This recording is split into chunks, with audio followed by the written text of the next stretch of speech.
ابھی میں آ رہا تھا، آتے آتے میرے ایک جوان نے کہا کہ سید صاحب یہ بتائیے کہ سنیوں میں اور جماعتیوں میں کیا فرق ہے؟ میں نے سوچا بھائی پوچھ لیا ہے تو پھر بتا ہی دیا جائے. کسی کو گالی نہیں دوں گا، کسی پر نکتہ چینی نہیں کروں گا، لیکن بات آپ کو بتاتا ہوں. دیکھو، تبلیغی جماعت والے نماز کی دعوت دیتے ہیں. اگر یہ صرف نماز کی دعوت دیتے تو یہ کام بہت اچھا تھا.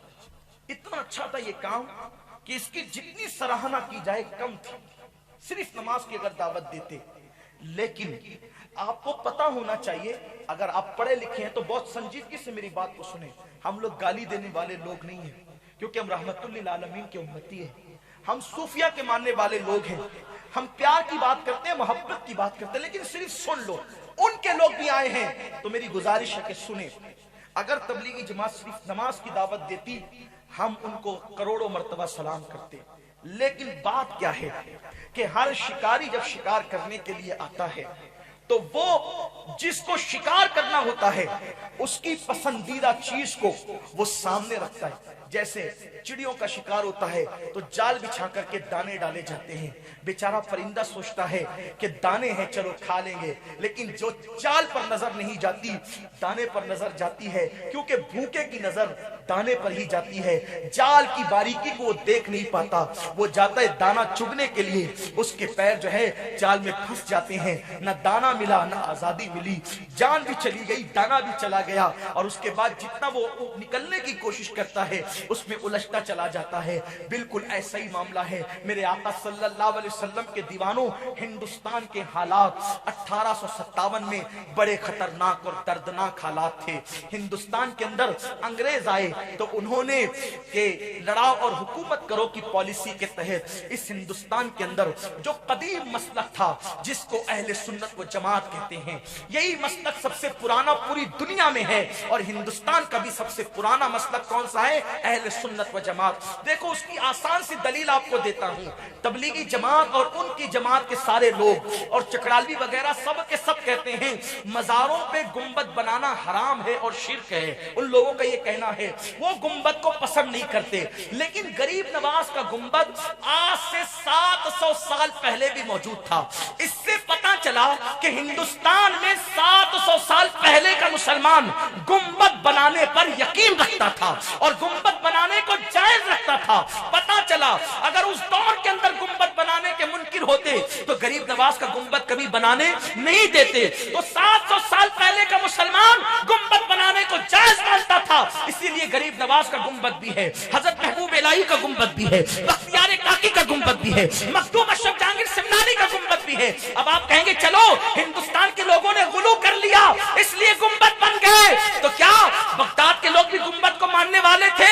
تو دیکھو غوث پاک کا گنبد ہے، پتا چلا کہ غوث پاک کا گنبد بنانے والے بھی سب سنی تھے اور اس دور کے لوگ گنبد بنانے کو جائز سمجھتے تھے. غوث پاک کا گنبد آج سے 700-800 سال پہلے پرانا ہے. پتا چلا کہ غوث پاک کا گنبد بھی بنانے والے تھے تو بغداد میں بھی اسی عقیدے کے تھے جو عقیدہ تمہارا ہے. چلو بغداد والے بدعتی ہو گئے ہوں گے، لیکن گنبد خضرا آج جو ہے نبی کے مزار پر یہ آج خضرا ہے. اس دن ابیض تھا یعنی سفید تھا. پہلے وہ گنبد چاندی کا تھا. ابھی بھی جو گنبد اس پہ کلر ہے، ورنہ اصل میں وہ چاندی کا گنبد ہے. اب بتاؤ میرے آقا علیہ السلام کے دیوانوں، تو جو عقیدہ مدینے کے مسلمانوں کا تھا 100 صدیوں پہلے، جو عقیدہ بغداد کے مسلمانوں کا تھا صدیوں پہلے، جو عقیدہ اجمیر مقدس کے مسلمانوں کا تھا صدیوں پہلے، آج وہی عقیدہ ہمارا ہے. اب یہ 100 سال پہلے کی جماعت کہتی ہے کہ یہ حرام ہے، یہ شرک ہے، تو بولو سچا کون ہے؟ اب بتائیے مجھے. انہیں انگریزوں نے پیدا کیا، گالی نہیں دے رہا ہوں، اٹھا کر کے دیکھ لیا. انگریزوں نے پیدا کیا تقسیم کرنے کے لیے. اور آپ کو بتاؤں تبلیغی جماعت کے جو امیر مولوی الیاس کاندلوی صاحب، انہوں نے اپنے ملفوظات میں کہا، اٹھا کر کے دیکھیں ملفوظات الیاسیہ، کتاب بتانا اپنا کام ہے، لڑائی جھگڑے کی بات نہیں، صرف یہ بات کرنا چاہتا ہوں کہ دنیا کا یہ جو طوفان اور عذاب رک جائے، قوم سچائی پر آ جائے، لوگ دیوانگی پر آ جائے. ہاں مولوی الیاس کاندلوی صاحب اپنے ملفوظات میں کہتے ہیں کہ لوگوں کو اس بات کی غلط فہمی ہے کہ میں نے جو تبلیغی جماعت قائم کی ہے وہ صرف کلمے اور نماز کے لیے قائم کی ہے. وہ کہتے ہیں کہ ایسا نہیں ہے.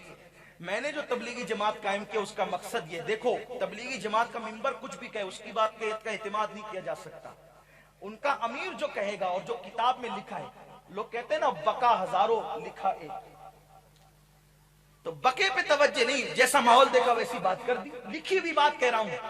مولوی الیاس کاندھلوی صاحب کہتے ہیں کہ لوگ کہتے ہیں کہ میں نے کلمہ نماز کے لیے تنظیم تحریک شروع کی ہے، نہیں، کہا کہ میں نے تنظیم اس لیے شروع کی ہے تبلیغی جماعت کہ میں مولوی اشرف علی تھانوی صاحب کی تعلیمات کو عام کروں، طریقہ کار میرا ہو اور تعلیمات مولوی اشرف علی تھانوی صاحب کی ہو۔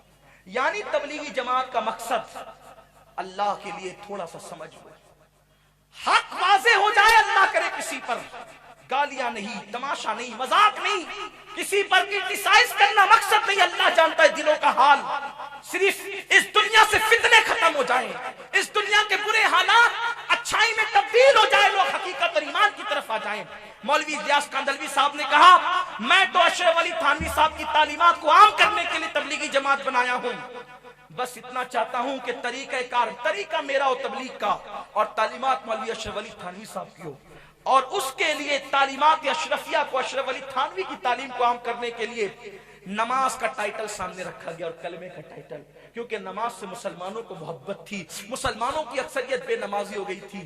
اب ذرا جائزہ لیا جائے کہ مولوی اشرف علی تھانوی صاحب کی جو تعلیمات کو مولوی الیاس صاحب عام کرنا چاہتے ہیں وہ تعلیمات کیا ہے، آخر وہ کون سی قیمتی تعلیمات تھی جس کو عام کرنے کے لیے تبلیغ جماعت جیسی جماعت بنائی گئی اور فرنٹ پر نماز کو رکھا گیا۔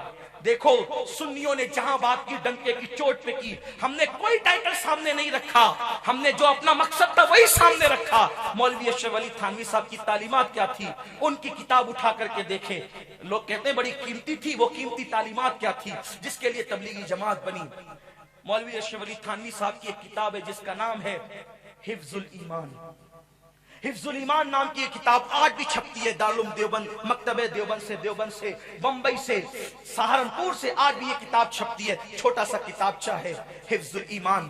اس حفظ الایمان کے اندر لکھا ہوا ہے کہ جتنا علم نبی کو تھا، توجہ، کون سی تعلیم کو عام کرنے کے لیے تبلیغی جماعت بنی تھی، اس میں لکھا ہے وہ تعلیمات کے اندر، حفظ الایمان کے اندر، جتنا علم نبی کو تھا اتنا علم تو پاگلوں کو بھی ہوتا ہے، اتنا علم تو بچوں کو بھی ہوتا ہے، اتنا علم تو جانوروں کو بھی ہوتا ہے۔ یہ تعلیمات تھی اور تبلیغی جماعت یہی تعلیمات کو عام کر رہی ہے۔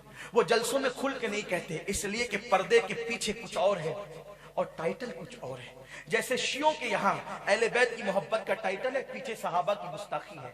قادیانیوں کے یہاں ایجوکیشن کا ٹائٹل ہے، پیچھے ختم نبوت کا انکار ہے۔ اسی طریقے سے غیر مقلدوں کے یہاں سامنے صحابہ کی عظمت کا ٹائٹل ہے، پیچھے نبی کی عظمت کا انکار ہے۔ ایسے ہی ہر ایک کے یہاں پس پردہ کچھ ہوتا ہے، لیکن جب انسان نیا نیا ہوتا ہے، نماز روزہ نماز روزہ نماز روزہ۔